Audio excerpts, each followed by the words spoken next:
ఇంకో డౌట్ ఉంది సార్. ఇప్పుడు మనం టీవీ ఆన్ చేయగానే డెంటల్ రిలేటెడ్గా మెయిన్ వచ్చే యాడ్ ఏంటంటే క్యావిటీస్ క్యావిటీస్ క్యావిటీస్. అసలు ఈ క్యావిటీస్ అంటే ఏంటి, అవి ఎందుకు వస్తాయి సార్? క్యావిటీస్ అంటే తెలుగులో పుచ్చిపళ్ళు. ఆహా, ఓకే. పుచ్చిపళ్ళు అంటే పళ్ళు పుచ్చటం.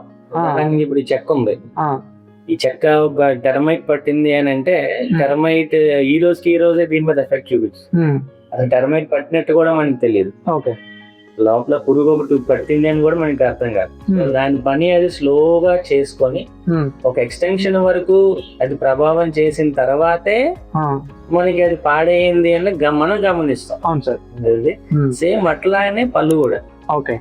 బ్యాక్టీరియా ఇన్ఫెక్ట్ చేశాక దాని పని అది చేసి ఒక మోర్ దెన్ 25% పన్ను పాడయ్యేంత వరకు అసలు పేషెంట్ కూడా తెలియదు అక్కడ పన్ను పాడవుతుంది. బికాస్ అది అర్థంలో కనిపించదు, తినేటప్పుడు ఎటువంటి స్పర్శ ఇవ్వదు, హెల్దీ టీత్ లాగే ఉంటుంది.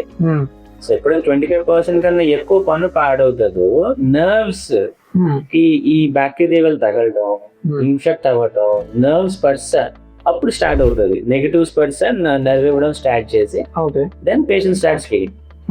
సో ఈ పుచ్చిపళ్ళని తెలియకపోవడానికి కారణం ఇది. క్యావిటీస్ అంటే పుచ్చిపళ్ళు. Exactly.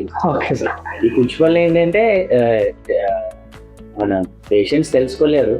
Every 6 months dental checkup చేయించుకుంటూ ఉంటే మేము గమనించి ట్రీట్మెంట్స్ చెప్పి వాటిని ఫిల్ చేసేసి క్లోజ్ చేసేస్తాం. ఓకే.